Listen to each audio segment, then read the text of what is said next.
Mas e aí? Bailarina é bom ou é só um pastiche de si mesmo?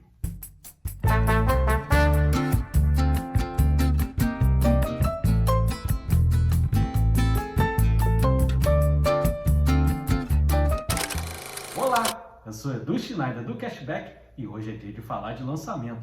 Nós vamos falar de Bailarina, do diretor Len Wiseman, spin-off da franquia John Wick, e tem todo mundo de volta. Nós temos o saudoso Lance Reddick fazendo o Sharon, nós temos Ian McShane voltando como Winston, temos a diretora vivida pela Anjelica Huston, temos até o Keanu Reeves voltando como John Wick, já que o filme se passa entre John Wick 3 e John Wick 4. E além da volta da galera que a gente conhece, tem a Ana de Armas fazendo o papel principal, fazendo a Eve, temos Gabriel Byrne fazendo o vilão, o chanceler, além de Norman Reedus, o nosso eterno Daryl de The Walking Dead, e também, para quem gosta de videogame, o personagem principal de Death Stranding, jogaço do Kojima. E fechando, temos Catalina Sandino Moreno, a atriz colombiana que brilhou muito em Maria Cheia de Graça, foi até indicada ao Oscar, fazendo aqui a capanga do vilão. Esse filme chegou aos cinemas cercado de dúvidas, muito porque o spin-off de John Wick lançado antes como série, o The Continental, protagonizado pelo Mel Gibson, que hoje em dia não tem acertado nada, nem dentro nem fora das telas,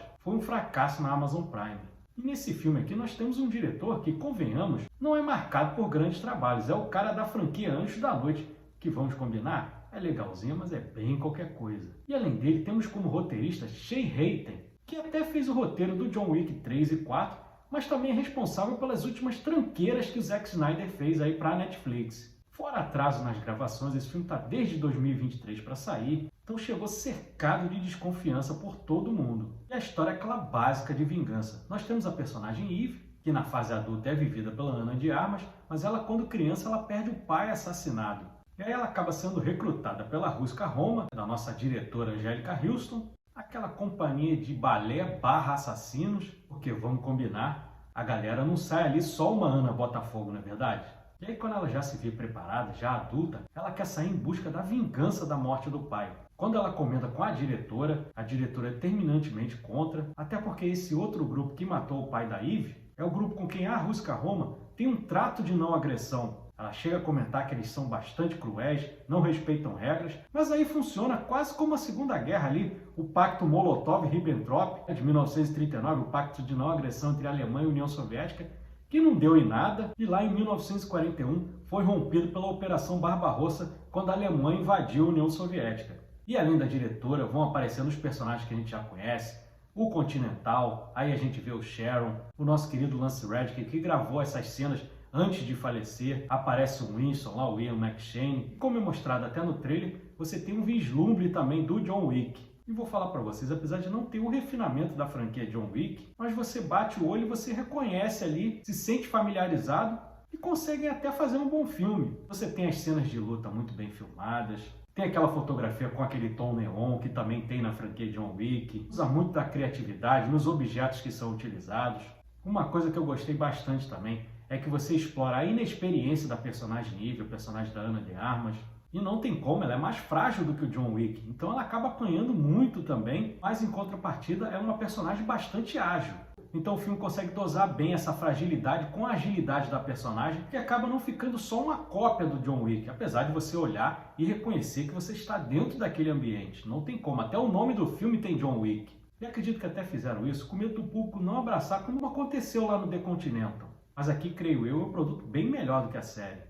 Outra coisa que também é comum na franquia John Wick, que temos aqui, é o design de som. Infelizmente, quando eu assisti na cabine de imprensa, na sala que eu assisti, o som estava um pouquinho estourado, então eu não consegui aproveitar na plenitude. Mas você percebe que o design de som ali é muito explorado, nas pancadas, nos tiros. Você vê que não é o som real, é um som mixado, é um som criado. E normalmente é bem criativo isso na franquia, e aqui não é diferente. Uma coisa que eu tinha medo quando assisti ao trailer é que a presença do John Wick acabasse tomando o protagonismo da personagem Eve. E isso não ocorre. Ele aparece em momentos pontuais e deixa bem claro que o filme é da Eve. E para mim, a Ana de Armas consegue segurar bem. Agora vamos aos problemas. O trailer, para mim, entrega demais.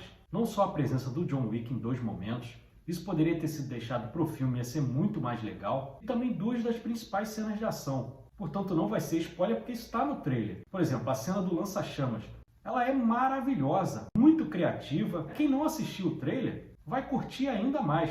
A utilização também do patins de gelo durante uma luta também é bem criativa e bem coreografada, mas isso tudo é entregue no trailer. Talvez, de novo, por esse medo de que nada desse certo como foi lá na série. Outro problema é a exploração do vilão, que é muito pouco explorado. Nós temos um grande ator ali fazendo o vilão, o chanceler, que é o Gabriel Byrne, que a gente vai lembrar lá dos Suspeitos, do Bryan Singer, vamos lembrar do Stigmata, fazendo o pai da família lá no Hereditário, do Ari Aster. Até em filme mais galhofa, como O Fim dos Dias, lá do Arnold Schwarzenegger, ele fazendo o diabo, ele consegue dar o seu charme. E aqui ele fica um pouco apagado, ele aparece pouco. E o que era para ser bem ameaçador, acaba não sendo. Isso prejudica um pouquinho. E tem um boato também sobre o filme, que eu não sei se é verdade, e que até justifica esse atraso todo, o filme está desde 2023 para sair, é que na primeira exibição para o público, naquelas sessões teste, as pessoas não curtiram muito que o Len Wiseman tinha filmado. E aí, dizem, a gente não sabe se é verdade, não tem nada comprovado, o Chad Stahelski, que é o criador da franquia, dirigiu todos os filmes, ele acabou refilmando principalmente as cenas de luta. Aí eu não sei se é verdade, mas que as cenas ficaram boas, nível John Wick, para mim ficaram. Aquela movimentação de câmera, tem muito plano zenital ali para filmar a luta, que é aquele plano de cima, que filma assim a luta bem de cima, às vezes parece até um videogame ali. Principalmente no 4 a gente via lá, apareceu aquele jogo Hotline Miami, e aqui temos cenas parecidas com essa, ficaram bem feitas. Mas é isso, o filme para mim ele mantém a qualidade nas coreografias, o design de som tá ali. O roteiro do John Wick também não era aquela coisa super bem acabada, mas era mais bem feito do que é aqui. Então você olha, você reconhece o produto, é a franquia John Wick, faltou talvez um pouquinho de refinamento aqui. Mas eu tenho quase certeza que quem curte a franquia, quem curtiu os 4 filmes, com exceção da série, vamos esquecer a série, acredito que vai curtir Bailarina, mesmo com essas pontuações aqui que eu fiz para vocês. E dando certo, acredito que a franquia vai continuar até sem John Wick, porque a Ana de Armas consegue segurar bem a história. E se você gostou desse vídeo, deixa o like, inscreva-se no nosso canal. Cashback tem conteúdo de cinema de domingo a domingo, trago meus shorts diários, tem o nosso podcast toda quarta-feira, 8h45 da noite, formato mais longo de 1 hora. Trago vídeos de segunda a sexta, fazemos coberturas de cabine de imprensa também, falamos de filmes antigos, de filmes novos, como foi hoje. Tem conteúdo de cinema para todos os gostos. Muito obrigado a você que ficou até aqui, um grande abraço e uma ótima quinta-feira. Valeu! Vá ao cinema!